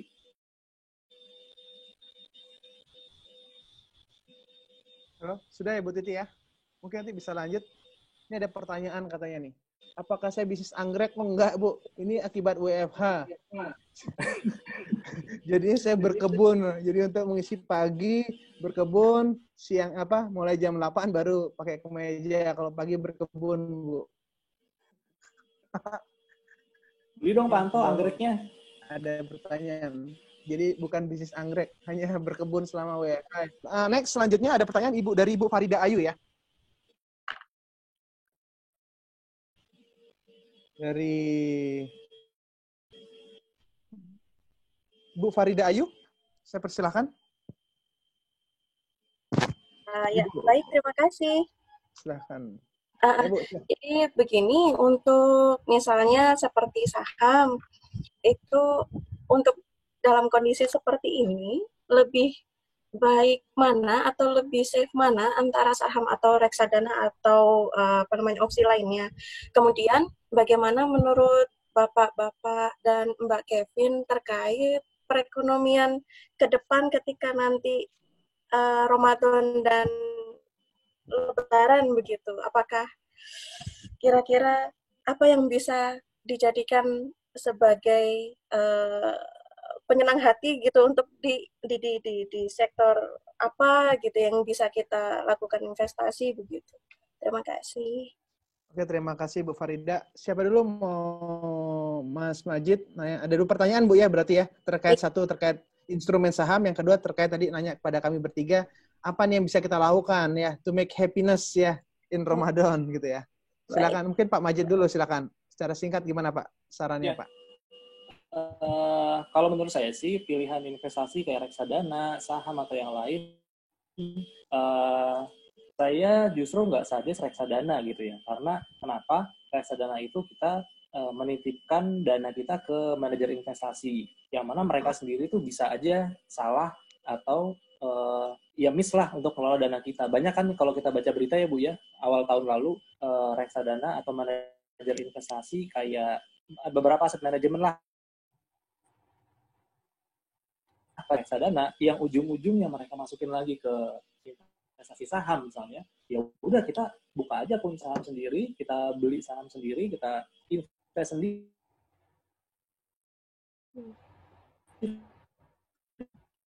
Gitu. Kalau memang nanti ya turun-turun buat kita sendiri gitu kan, toh kita nanti belinya perusahaan yang benar-benar jelas. Kalau menurut saya sih itu dari pilihan ininya.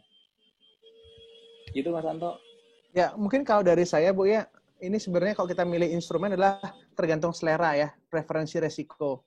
Mungkin ada yang suka dengan yang risiko high risk, ada juga yang sifatnya moderat, ada suka yang sifatnya low risk misalkan. Kalau saya itu baru mulai benar-benar terjun mungkin dalam setahun terakhir ini ya, benar-benar cemplung sekitar 60% dari saving atau dari idle money saya ke saham gitu. Awalnya semua di deposito berjangka gitu. Akhirnya saya pindahkan gitu. Akhirnya tiap hari kayak hari ini saya dapat remote. Alhamdulillah untung 2% segala macam. Tapi kemarin hancur-hancuran saya terjun bebas gitu ya.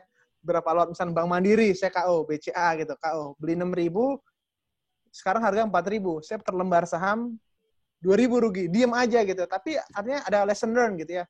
Nah, tipikal saya untuk Ibu biar paham, kalau mau investasi sebaiknya memang pahami tentang perusahaan itu fundamentalnya, terus juga lihat historicalnya, biar berimbang nih. Kadang-kadang data historis itu tidak mencerminkan data real nih secara fundamental.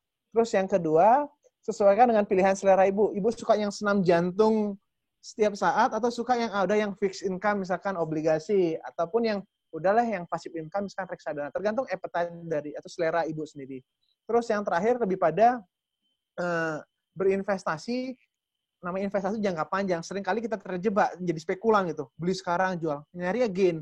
Kalau kita berinvestasi, saya misalkan belinya lagi murah, saya valuasi misalkan harganya masih under value. Terus saya dapat saya jual bulan Maret karena historical biasanya shock recovery ini 6 bulan deh setiap krisis. Nah, biasanya saya seperti itu, memahami konteksnya tidak hanya sebagai spekulan tapi sebagai investor jangka panjang. Sekarang babak belur, tapi saya meyakinin ada hilal yang cerah gitu di 6 bulan sama setahun ke depan gitu. Ya, mungkin saya lanjutkan ke Mbak Kevin terkait sebenarnya ekonomi gimana nih Mbak, kira-kira dari pendapat pribadinya ini.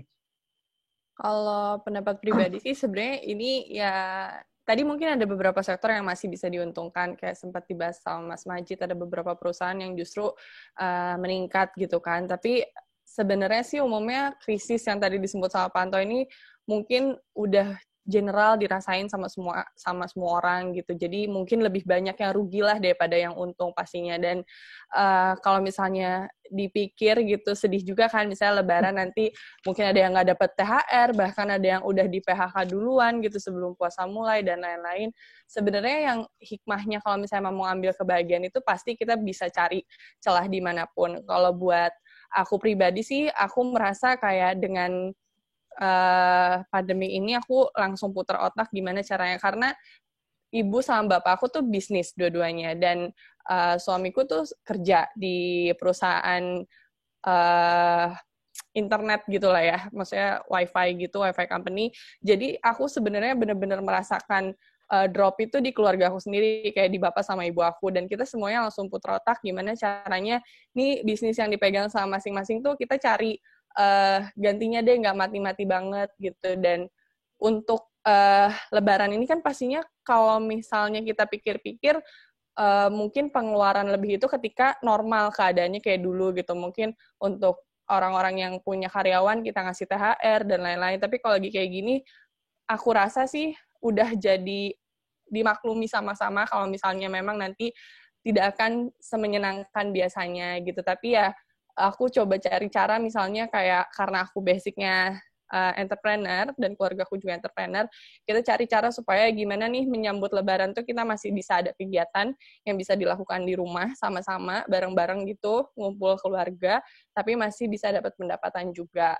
Kayak gitu sih. Jadi apapun itu yang bisa dilakuin bareng-bareng dan masih aman dan juga membuahkan hasil, pastinya akan membawa kebahagiaan juga lah untuk sama-sama gitu. Ya, mungkin itu ya, Bu ya. Tadi Bu Farida Ayu. Ya. Mungkin satu lagi dari Bapak Rengga ya.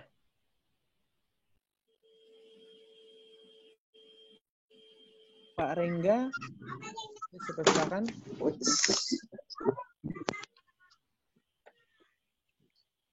Iya, Pak Rengga, silakan. Ya, halo. Oke, ya. sorry. Ya. Ya tadi kirain ini jadi tadi Pak Majid kan ngejelasin tentang saham, sebenarnya dijawab juga, cuman siswa juga awalnya di saham gitu. Nah, Pak Majid, karena aku juga baru kenal saham dibeli sekarang, terus mungkin setahun ke depan atau bulan atau setahun depan itu nilainya bisa berubah, maksudnya kayak aman sih di saham itu aja sih, karena kan kita nggak tahu recovery ekonomi kita sampai kapan gitu, 8 bulan udah bisa recovery atau bisa sampai lebih gitu. Itu aja sih.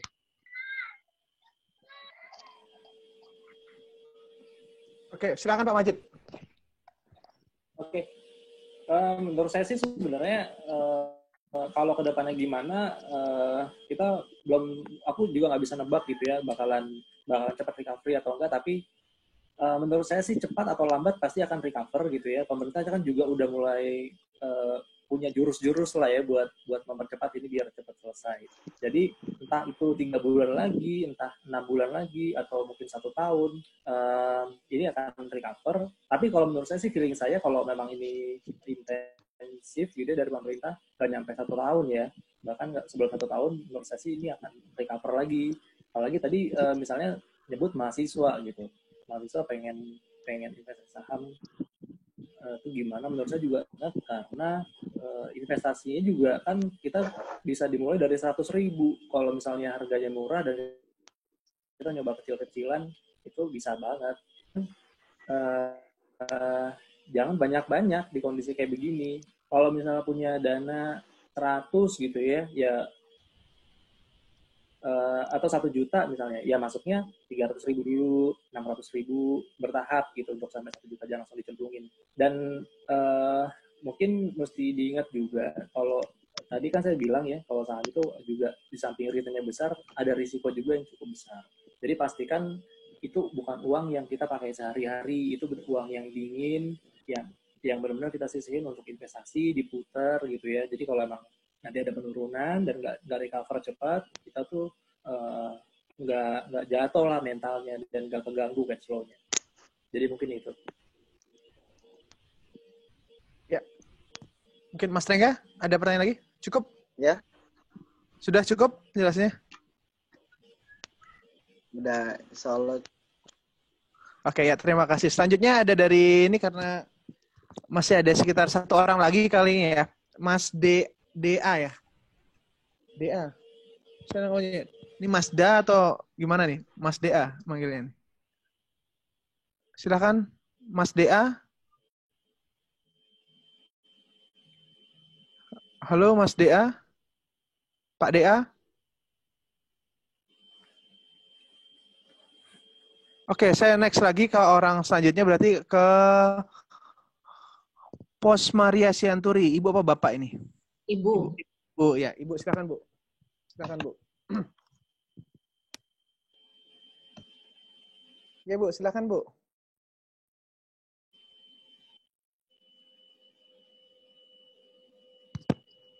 Suaranya belum keluar Bu.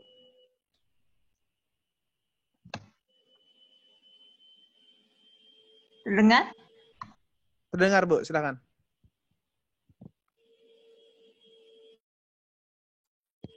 Silakan Bu, terdengar.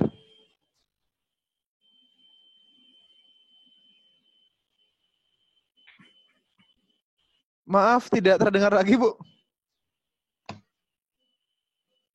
Terdengar? Nah, sekarang terdengar nih Bu. Tadi nggak terdengar Bu. Oh ya, tadi Bapak udah bilang terdengar. Baik, buat pertanyaan saya buat dengan Bu Kevin. Tadi saya tertarik ada semacam rumus pribadi mungkin dari Kevin tentang pengelolaan keuangan pribadi waktu masih gadis itu 30-40% ya. Terus yang saya ingin pertanyakan itu kan waktu gadis. Nah, saya pengen tanya yang ideal menurut Kevin, yang normal dalam status sudah berumah tangga, yang normal dengan keadaan sekarang yang darurat. Rumusnya seperti apa menurut Kevin? Terima kasih. Ya, berarti gimana sih komposisi yang ideal nih ya? Sebaiknya ketika masih status single dan kemudian sekarang berkeluarga nih. Sebenarnya berapa sih? Kalau pribadi Kevin gimana nih mengalokasikannya? Silakan. Oh, bukan itu. Pertanyaan saya, kan tadi kan Kevin sudah kasih tahu yang normal, yang waktu gadis. Saya yang ingin saya tanyakan, yang posisi yang sudah berumah tangga pada saat ketika normal, berumah tangga ya? Ya, pada saat normal dan sekarang pada saat keadaan darurat COVID. Terima kasih. Iya, Iya, silakan. Bu Pos Maria, kalau saya sih memang nggak nyebut itu sebagai rumus. Jadi saya sebenarnya ngitung dari pendapatan biasanya, terus pengeluaran saya itu kira-kira saya butuh ambil berapa gitu dari pendapatan untuk saya pakai untuk kebutuhan saya gitu. Nah, kalau misalnya COVID ini kan sebenarnya justru jadinya pengeluaran saya berkurang nih, kayak misalnya contoh sepele, biasanya lebih sering ke salon gitu, kayak gitu, jadinya kan nggak terpakai juga kan sebenarnya, karena memang harus di rumah dan lain-lain, jadinya sebenarnya ada biaya pengeluaran beberapa yang nggak keluar lah gitu, jadinya saya alokasikan ke tabungan saya dan juga ke investasi saya. Kalau misalnya sekarang sih, saya kan baru nikah itu baru bulan Februari awal, jadi ya memang belum kerasa banget nih kayak gimana flow-nya gitu. Tapi sejauh ini sih saya masih nyimpan sekitar 30% untuk investasi dan 20% untuk tabungan mati yang saya tadi bilang. Jadi saya taruh di salah satu rekening yang sama sekali nggak pernah saya sentuh, bahkan sampai sekarang pun saya nggak tahu saldonya berapa, karena emang nggak pernah saya pegang, bahkan saya nggak pakai kartunya gitu. Kalau misalnya sudah urgent, baru saya ambil gitu. Jadi karena pemasukan saya juga nggak stabil kan kalau sebagai freelancer, paling ada perkiraan dari X ke Y gitu, tapi nggak pernah stabil berapa gitu. Nah, kalau misalnya semenjak COVID ini, karena memang pengeluarannya berkurang, ya jadi saya merasa dari uang yang saya dapat itu, saya masukinnya tetap 30 ke investasi dan 20% ke tadi tabungan mati itu sih, Bu. Kalau untuk saya, tapi kalau misalnya buat saya sih, kita sendiri yang bisa bikin patokan kalau misalnya dari uang aman kita, bisa kita masukin ke tabungan atau investasi itu berapa. Jadinya kalau misalnya udah masuk ke sana tuh nggak perlu diusik-usik lagi, tapi kita masih tercukupi. Menurut saya gitu sih, Bu. Oke, terima kasih. Boleh satu lagi buat Pak Masjid Adila? Ya, boleh. Saya sudah kebetulan posisi saya sebagai pegawai negeri. Saya ingin bertanya kondisi saya sudah belajar saham. Nah, itu kan tadi penjelasan Bapak itu mengenai bagusnya kan saham-saham yang blue chip lah, yang perusahaannya sudah mapan, tapi contohnya tadi Bapak bilang kan BBCA ya. BBCA itu kan banyak kan dibeli oleh orang luar. Ya Pak ya. Tapi selain BBCA ada BBRI. BBRI itu nampaknya harganya nggak terlalu cepat turunnya, tapi nggak terlalu cepat juga naiknya. Nah, untuk investasi yang seperti apa yang cocok buat, mohon maaf, buat saya sebagai seorang pegawai negeri. Terima kasih.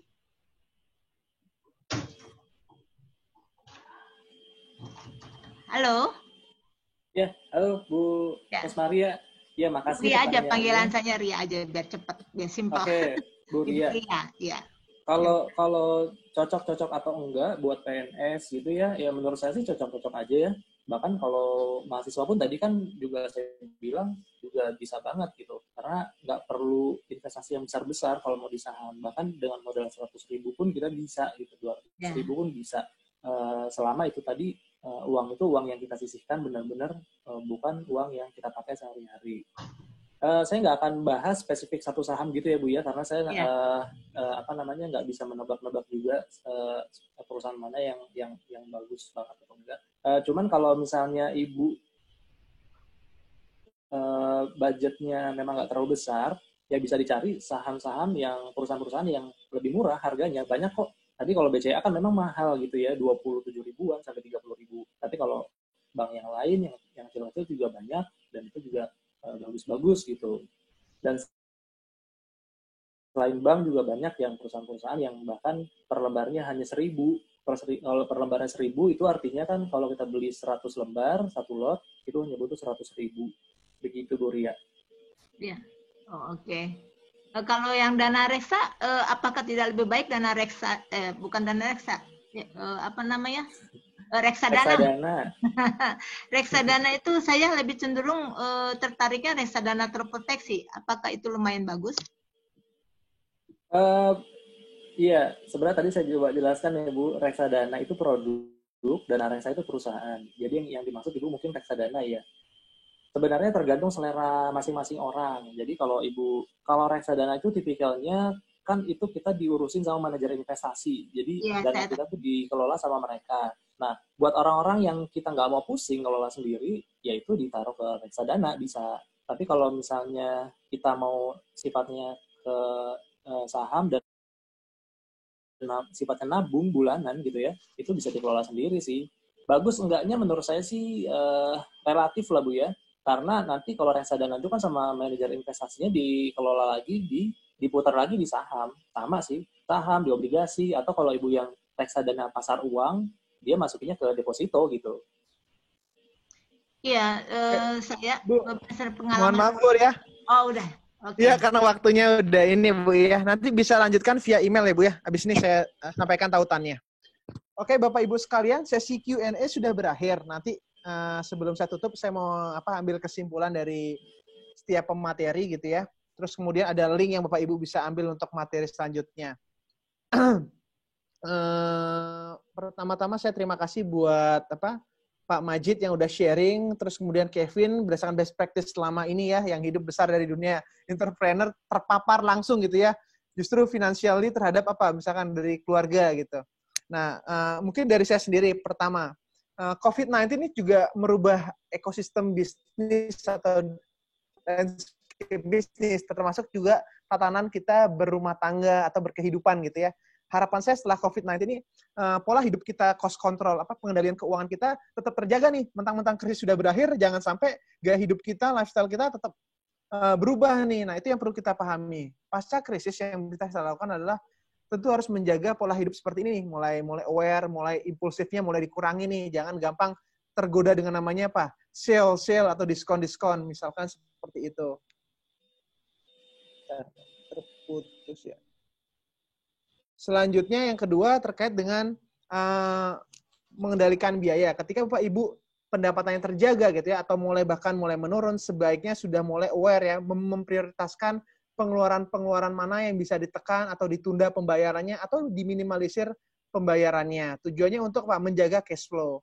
Terus yang ketiga adalah emergency fund. Emergency fund ini penting, tujuannya untuk mengantisipasi ketika Bapak Ibu dalam situasi yang tidak memungkinkan kehilangan pendapatan, Bapak Ibu memiliki cadangan untuk memenuhi kebutuhan dasarnya dalam bulanan gitu ya. Terus dari tadi Pak Majid sebenarnya berbicara tentang disampaikan tadi Pak Majid, karena Pak Majid menyampaikan bahwa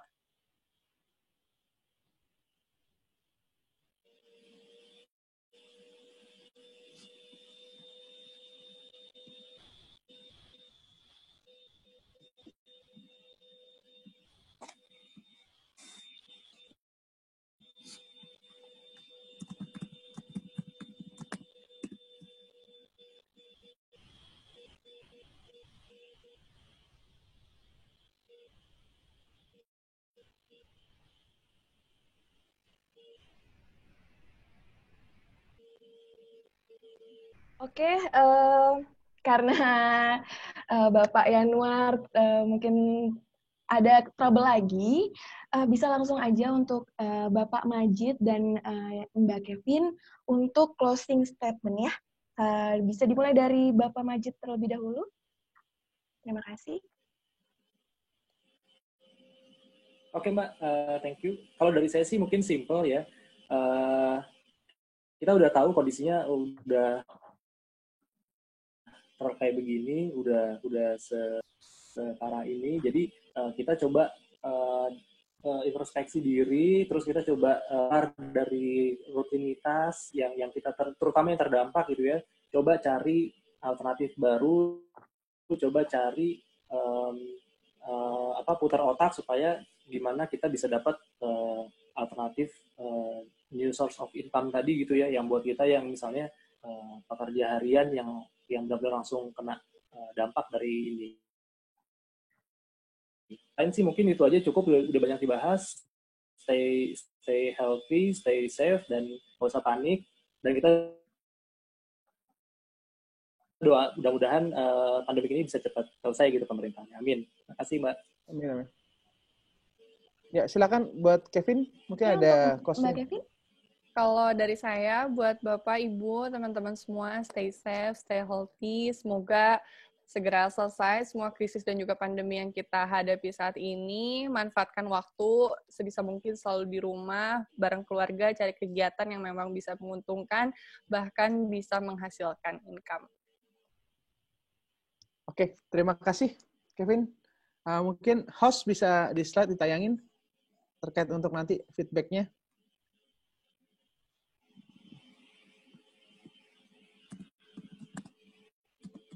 Oke, Bapak Ibu sekalian, nanti yang belum berkesempatan terjawab gitu ya.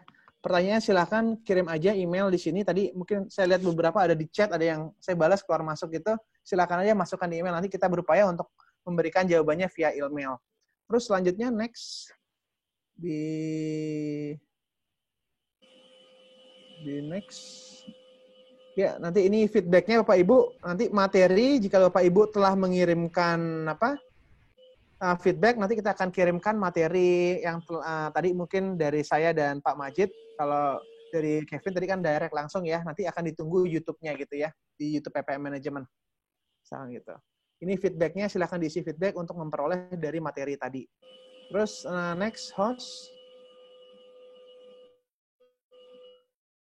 Untuk tayangan ya, Bapak Ibu sekalian nanti kalau hari ini kita bahas personal finance, untuk seri berikutnya pojok pintar manajemen akan ada nih tentang bagaimana sih